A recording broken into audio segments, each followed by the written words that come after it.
Nafarroko mugimendu feministak hainbat ekimen antolatu zituen martxak 8an bertze aldarrikapenen artean zaintza sistema integral bat exigitzen dute publikoa eta debaldezkoa. 50 koronavirus kasu positibo berri zenbatu dira Nafarroan azken egunean. Irunberriko Akziona enpresean 40 urteko gizasemea hilda lan istripuan. Landa eremuko emakumeek berdina saria jaso dute despopulazioaren aurka eta garapenerako zein hazkunderako duten funtsesko eginkizunagatik. Ramirez lehendakari ordeak larrialdiari erantzuteko suhiltzaileen zerbitzuaren profesionaltasuna, konpromisoa, prestasuna eta elkartasuna azpimarratu ditu. Osasun departamentuak dementzia duten 6.000 pazienten zaintzailei zuzendutako webgune bat sortu du Nafarroan. Esparru guztiz ezberdinetako 5 emakumeri omenaldi ofiziala egin zaie Iruñeko udalean, emakume nazioarteko egunean, gizarte aurrera bidean eta berdintasunaren alde egindako ekarpenengatik. Apirilaren 30ean amaituko da epea Iruñeko udalaren gazteendako literatur lehiaketara lanak aurkezteko. Nafarroko Kultura eta Arten Kontseilua berritu da. Osoko bilkura berria paritarioa da gizonen eta emakumen kopuruan. Memoria duten eskola programa unibertsitate eremura iritsi da, Uriz bi aizpen erakusketarekin. Nafarroan 11 aukera udaberri honetan barneko turismoa sustatzeko kanpaina berria.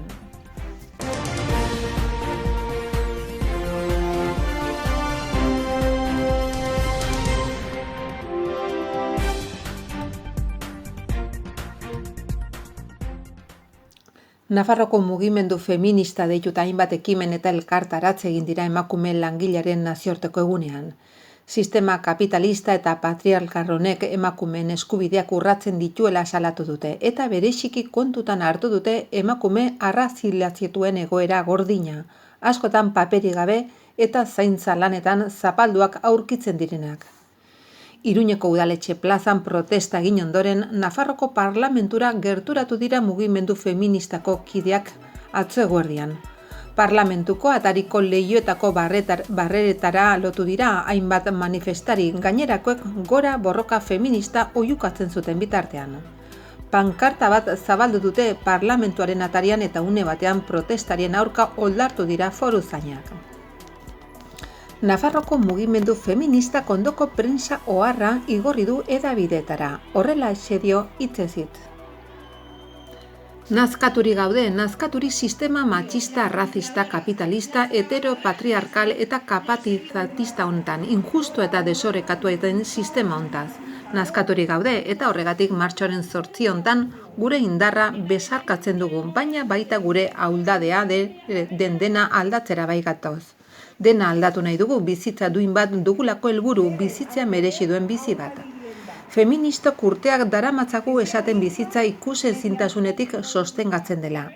Lanez ordaindua, etxe langileak, erresidentzietako zaintzaileak, garbitzaileak, osasungintzako langileak, zerbitzu sozialak, emakumeak.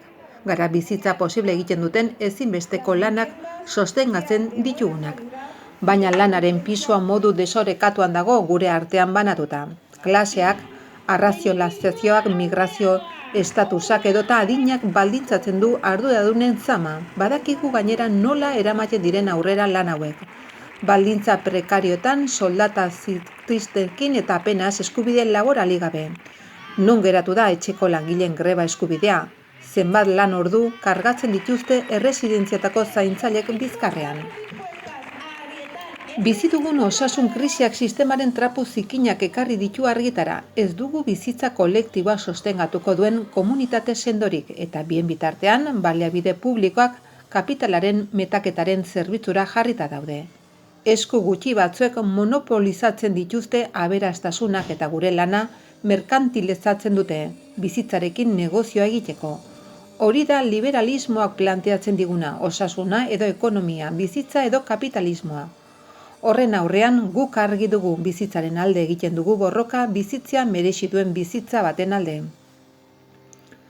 Aurten ez da zaintzak mai gainean jarri nahi ditugula soilik, maila apurtzera gatoz. Planteatzen duguna zaintzatik eta zaintzarako egituratutako gizarte sistema bada. Pandemiak ongi erakutsi digune eran izaki zaurgarriak eta interdependentiak baigara, batak bestearen beharra dugu.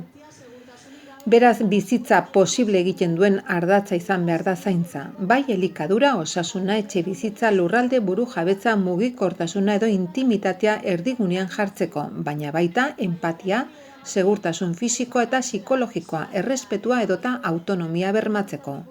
Kolektiboki zainduko duen komunitate bat aldarrikatzen dugu. Feministo barne hausnarketaren garrantzia ikasi dugu, izan ere munduan zaintzak non egon behar luken eztabaidatzen ari baigara. Hitz egin behar dugu ere nola lantzen ditugun zaintzak gure artean. Batzeko beharra dugu, baina baita erne eta kritiko egoteko ere, ofensibak anitza baitira. Gure arteko gatazkak kudeatzeko moduez gogoetatzeko dei egiten dugu, azken finean nolakoak diren eraiki nahi dugun munduaren oinarria osatuko duten harremanak.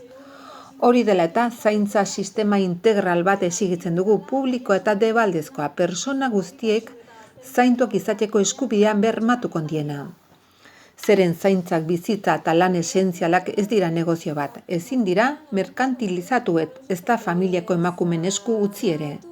Bakoitzaren gaitasun ekonomikoak ezin du zaintzarako eskubidea baldintzatu, baina zaintza lanak aurrera eramaten dituzten langileak ere ezin dute esplotaziorik jasan.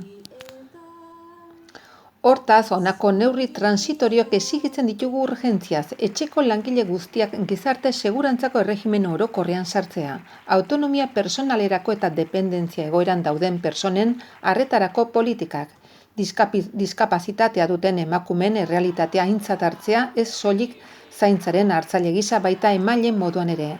Sektore feminizatuentzako lan hitzarmen duinak. Nafarroko persona guztiei etxe bizitza duina bermatuko dien parke publiko bat.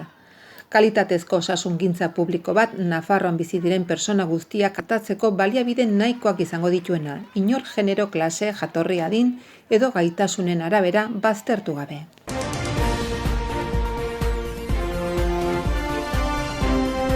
Gaueko 11 inguruan Irunberriko Akziona enpresako aparkalekuan kamioi bat atzer egiten ari zela langile bat harrapatu eta ondorioz hil egin da. 40 urteko giza semea jatorriz Reinosakoa Irunberritik Bilboko porturaino palak garraiatzeaz arduratzen zen eta kanpoko enpresa batekoa zen. Medikoa eta ambulantzia bertaratu ziren, Zangozako eta Iruñako foruzaingoak ere mobilizatu ziren. Une honetan istriporen nondik norakoak ikertzen ari dira. Nafarroan 2 aste baino gutxiagoan izan den bigarren lan istripu hilgarria izan da hau. Otsailaren 28an, 53 urteko beste langile bat hil zen Soraurengo enpresa batean, makina birringailu batek harrapatuta.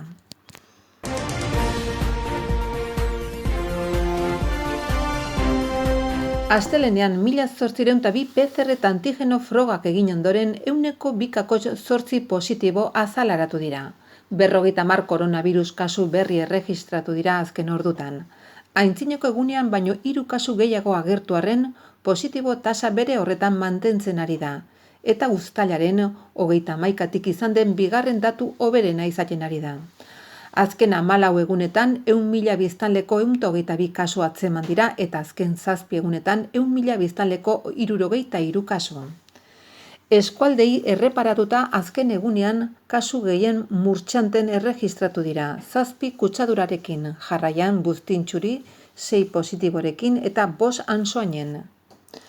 Asteburuan Nafarroko 153 ikasle sartu dira konfinamentuan. Egun 576 ikasle daude bakartuta, haur eta lehen hezkuntzako ikastetxe publiko eta pribatuetako ikasle guztien artean 0,81.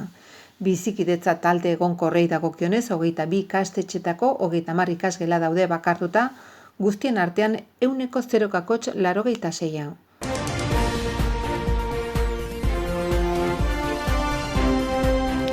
Afamer Navarra, Nafarroko landa inguruneko familien eta emakumen elkarteak berdina saria jaso du Txibite Nafarroko lehendakariaren eskutik.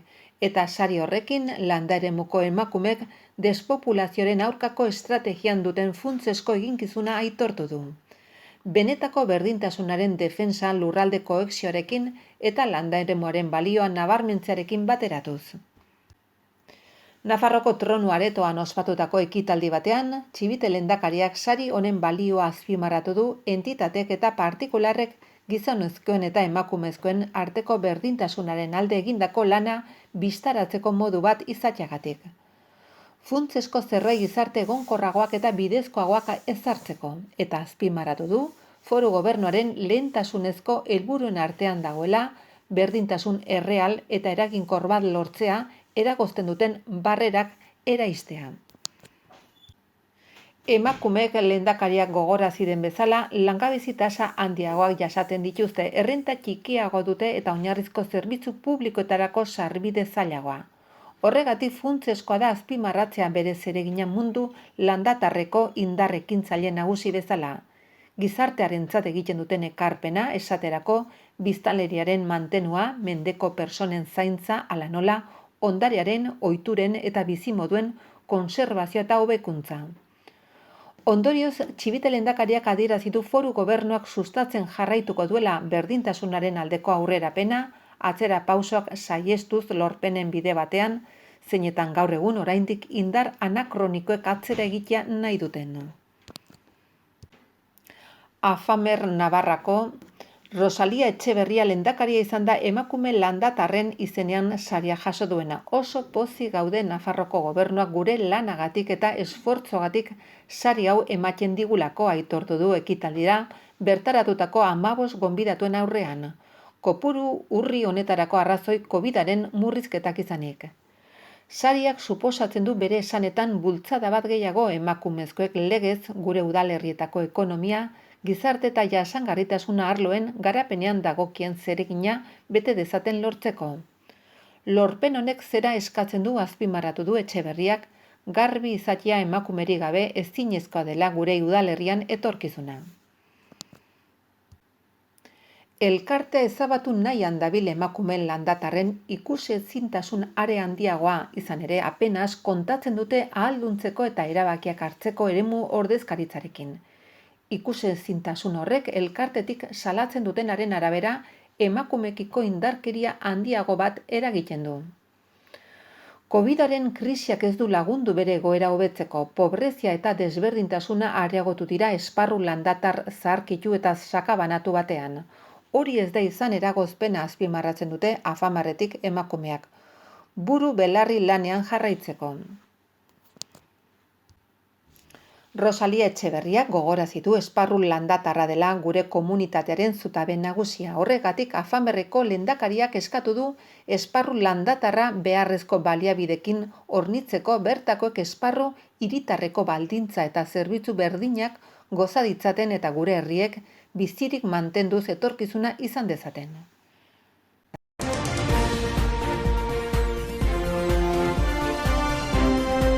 Javier Remírez Nafarroko gobernuko lehendakari orde eta lehendakaritzako berdintasuneko funtzio publikoko eta barneko kontseilaria suhiltzaileen zaindariaren eguneko ekitaldian izan da, eta iaz erretiratutako 15 suhiltzaileak eta 2020an hildako emakume suhiltzaile bat izan ditu gogoan. Remírez kontseilariak eskerrak eman dizkie Nafarroko suhiltzaileen zerbitzutik larrialdiari eta bereziki pandemiazko urte berezi honetako osasun larrialdiari kalitatezko erantzun bat emateko. Beren hoberena eman duten guztiei. Remírezek profesionaltasuna, konpromisoa, prestasuna, laguntasuna eta elkartasuna azpimarratu ditu, lan zail eta zorrotzari aurre egiteko. Ekitaldian Nafarroko Jauregian burutu da eta aurtengo edizioan bereko formatua murriztu du osasun gomendiotara egokitzeko. Remírez kontseilariarekin batera, Jose Luis Arasti gobernuko ordezkariak, Amparo López, Barne Saileko zuzendari nagusiak, Jose Javier Bolundier babes zibileko eta larrialdietako zuzendariak eta Francisco Javier Baldanta suhiltzaileen zerbitzuko zuzendariak parte hartu dute. Baita basoetako suhiltzaileen eta suhiltzaile boluntarion ordezkariak ere. Ekitaldian zehar zerbitzuaren kasu konkretu bat erreproduzitzen duen sari txiki bat eman zaie Lourdes Uizi Goizuetan hildako borondatezko suhiltzailearen senidei. Horretaz gain lore sorta bat ere eman zaie. Edukiera dela eta 2020an erretiratutako 15 suhiltzaileei ez zaizkie ohiko aintzatespenak eman, hala ere naiz eta ekitaldian zehar aipatuak izan, dagokien plaka helaraziko zaie. Joseba Azkona, Diego López, Rubén Álvarez de Ulate, Fermín Ilundain, Pedro Aristu, Javier Carlos Zapata, Francisco Javier Echeverría, Félix Esparza Carlos Horta, Antonio Cerdán, Fernando Velázquez, Julio García, Ángel José Crespo, Juan Antonio Armendariz eta Pedro José Larreki izan dira. Nafarroko gobernuko suhiltzaileen zerbitzuak 11.310 esku hartze egin zituen 2020an. 5.908 salbamendu jarduketei dagozkie. 4.971 ambulantziazko leku aldaketak, 369 zirkulazio istripuetarako laguntza eta 333 erreskate. Hoien artean mendiko uretako, igogailuetako edo animalien erreskateak daude. Era berean 186 esku hartze egin dira animalien neutralizazioaren arloan, batez ere abisuen arloan, eta 55 organo leku aldatu dira trasplanteak egiteko. Sutei dagokionez 2020an 2.183 esku hartze egin ziren. Gainera, suhiltzaileen zerbitzua pandemiarekin lotutako hainbat ekintza garatu ditu hala nola COVID pazienteak leku aldatzea, egoitzak desinfektatzea, etxeko ospitalaratzean dauden pazienteak hartzeko hotelak prestatzea, altzariak osasun instalazioetara eramatea edo otordua banatzea besteak beste.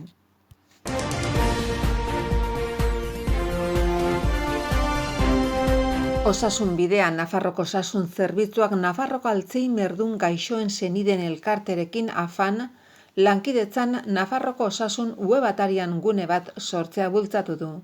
Dementziak dituzten personen zaintzailentzako informazio erabilgarria biltzeko.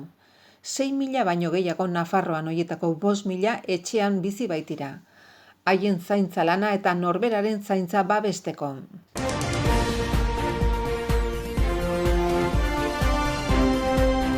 Iruñeko udalak atzo eguerdian emakumeen nazioarteko egunean harrera egin die 5 emakumeri, zeinek ekarpena egiten baitiote beren lanarekin gizarte aurrerabideari honako esparru hauetan.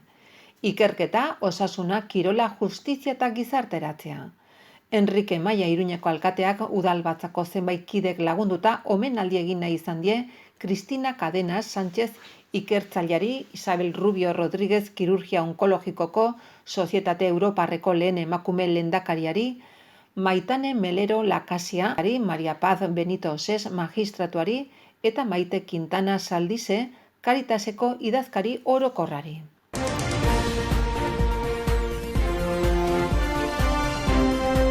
Apirilaren 30ean bukatuko da epea Iruñeko udalaren gazteentzako literatur lehiaketara lanak aurkezteko. Lehiaketak 6.800 euro banatuko ditu saritan eta batez ere lan irabazleen edapena bultzatuko du webikoitza-letragaztea.com webgunen bidez. Gune horretan bertan oinarriak osorik konsulta daitezke. Poesia eta narrazio laburra dira deialdiko modalitateak gaztelaniaz eta euskaraz. Hala, lehiaketa 31. ediziora heldu da, idazketa sormena eta irakurketa sustatuz. 1980 urteaz geroztik, 3.800 lan aurkeztu dira gutxi gora bera, iaz 120 lan heldu ziren, 50 olerki eta 70 narrazio labur. Lehen urteetan zehar lan irabazleak jada desagertu den Iruñan behin literatura aldizkariaren bidez edatzen ziren. Duela 2 ediziotik ona internet erabili da paperaren ordez eta horrek persona gehiagorengana iristea ekarri du, idazten dutenen estimulua areagotuz. Ordenagailutik zein gailu mugikorretik eskuragarri egoteko berariaz diseinatutako webikoitza-letragaztea.com euskeraz webgunetan 2019 eta 2020 urteetako lan irabazleak aurki daitezke.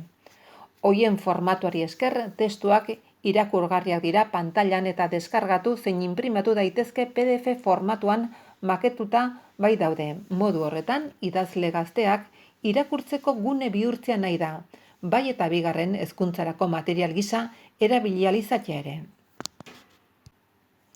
Lehiaketan parte hartu ahal dute bizitokia edo ikastetxea orain Iruñan duten gazteek, 14 urte beteta edo 19 urte baino gutxiago badituzte lanak aurkezteko muga egunean.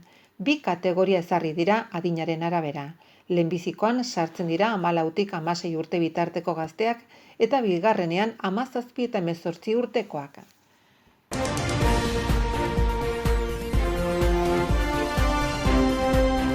Nafarroko Kultura eta Arten Kontseilua berritu da. Osoko bilkura berria paritarioa da gizonen eta emakumeen kopuruan. Foru Gobernuak Nafarroko Kultura eta Arten Kontseilua berritu ondoren, Foru Exekutiboaren arloko aholkularitza ematen dion organoa da. Taldea osatzen duten pertsonek gaur egungo pandemiaren ondoriozko erronkak dituzte aintzinean. Sektorea bultzatzeko, Europako laguntzak, kultura politiketan 2030 agenda ezartzea edo egoerari egokitutako kulturaren plan estrategikoa ebaluatzea. Bokalak hauek dira, Itziar García, Javier Azonza, Javier Balda, Patxi Txokarro, Ángel García, Valentina Holguín, Roldán Jimeno, Javier Manzanos, Tornas Marco, Pilar Martínez, Ana Moreno, Villar López, Sandra Ollo, Puy Oria, Aritzo Tazu, Iñigo Pérez, Susana Romanos, Leire Ruiz, Elur Ulibarrena eta Javier Belaza.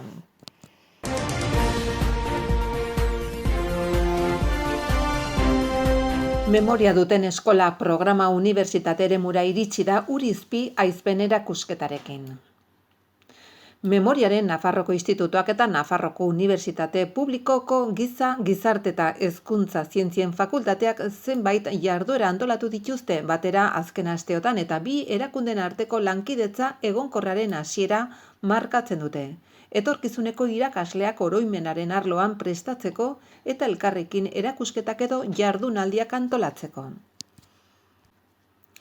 Josefa eta Elisa Urizpi aizpak 20. mendean nazioartean proiekzio handiena izan zuten emakume nafarrak izan ziren. Josefa 1883an jaio zen eta Elisa 1883an. Gizarte konpromisoaren eta balio demokratiko unibertsalen aldeko borrokaren benetako adibideak dira. Badostainen dute jatorria, Iruñetik oso hurbil dagoen Eguesibarreko herri txiki batean. Bizitza osoa emakumearen eta haurtzaroaren eskubideen defensari eskaini zioten eta 1954an Nazio Batuen Erakundeak ofizialki aldarrikatutako haurren nazioarteko eguna ezartzea Elisaren ekimena izan zen. Gaur egun munduko herrialde guztietan ospatzen da haurren nazioarteko eguna. Josefa bere aldetik duela egun urte lan handia egin zuen Europako aurrerapen pedagogiko modernoak Espainiako hezkuntza sistema zaharkituan sar zitezken horregatik jazarri zuten gerra zibilaren aurretik eta ondoren. Baina batez ere bi emakume hoiek indar handiko beren bizi ibilbidean ezoiko ausardia eta sendotasuna erakutsi zuten. Bigarren Errepublikan erantzunkizun handiko karguak bere gain hartuz, eta 1936ko gerra izandako borroken ondorioz desplazatutako milaka familiari eskaini beharreko laguntza antolatuz.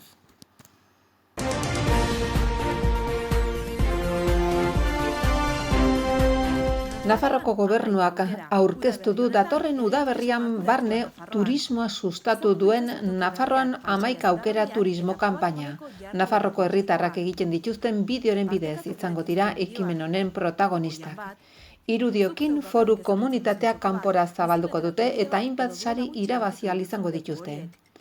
Kanpaina Mikel Irujo Ekonomia eta Enpresa Garapeneko Kontseilariaren eskutik aurkeztu da Zangozako ongai Baile Santoro jauregian ospatuten ekitaldian. Bertan parte hartu du halaber Luzia Etxegoien udalerri honetako alkateak. Navarra es un privilegio Nafarroan 11 aukera gaurtik martxoak 8 datorren apirilaren 11 arte garatuko da bere helburu izanik Nafarroan turismo arduratsuaren balio seguruak azpimarratzea eta hain ezagunak ez diren tokietako bisita sustatzea. Mikel Irujo Ekonomia eta Enpresa Garapenerako Kontseilariak aipatu duen bezala edozein pertsonaren nahiak asetzeko moduko askotariko paisai eta jarduerak dauzkagu. Hoiek masifikaziorik gabe gozatu alizateko eta kutsatzeak saihesteko beharrezko segurtasun neurri guztiak hartzeko abantailarekin, esan du Irujok. Bere aldetik Luzia Etxegoien Zangozako alkateak esker ona adierazi du aurkezpena lurraldean egiteagatik eta merindadearen ezaugarri erakargarriak nabarmendu ditu. Kanpainak lehiaketa bat barne hartzen du foru komunitateko toki eta jarduera erakargarrienen bideoak partekatzeko. Ondorengo 5 estrategia gaien gainean. Gastronomia, familia turismoa, Santiago bidea, aire libreko ekintzak eta kirola, turismo, landatarra eta paisaiak. Lehiaketaren oinarriak eta dinamika konsultatu aldira web orrian. Ubebikoitza Nafarroan 11aukera.eusen. Bideoak izango dira lankidetza jarduera honetako protagonistak zeinetan Nafarroa hobekien ezagutzen duten personek parte hartuko duten. Bertako herritarrek munduari erakutsiko die lurralde honetan aurki ditzaketen tokiak eta jarduerak. Gure aniztasuna, natura ondare eta kultura ondarea adierazi dute kanpainako sustatzaileak. Bisitariek Nafarroko enklabe ezberdinetara egiten dituzten bizitetako bere bideoak partekatu ahal izango dituzte. Horrela, aipatutako 5 kategoriekin lotutako sari ezberdinak irabazteko aukera izanik. Horrela, bizi ahal izango dute Michelin izarreko esperientzi bat, familia egonaldi bat landetxe batean eta abentura parke batean. Kontzertu bat hotelean gau emanez, bardetan barna bugian egiteko ibilaldi hotelean gau emanez edo gau bat borda batean zuaitzen artean eta paseo bat zaldi gainean oianean zehar. Kanpaina aurkeztu ondoren Irujo Konseilariak Zanbukozako Ongai Baile Santoro jauregia bisitatu du. Nabarmenduz eremu honek kontatzen duela zenbait alderdi erakargarriekin esaterako Xabierko gaztelua Leireko monasterioa, Irunberriko arroila edota bere potxa eta ardo ospetsuak. Baina horrez gain azpimarratu duenez, askoz gehiago dugu ezagutzeko esaterako Santa Crizko aztarnategia eta Ledeako hiri erromatarra, Galipentzuko erdiaroko hiri biribildua eta kripta erromanikoa, ala nola Oibar, Kaseda edo Petilla Aragoi bezalako udalerri politak.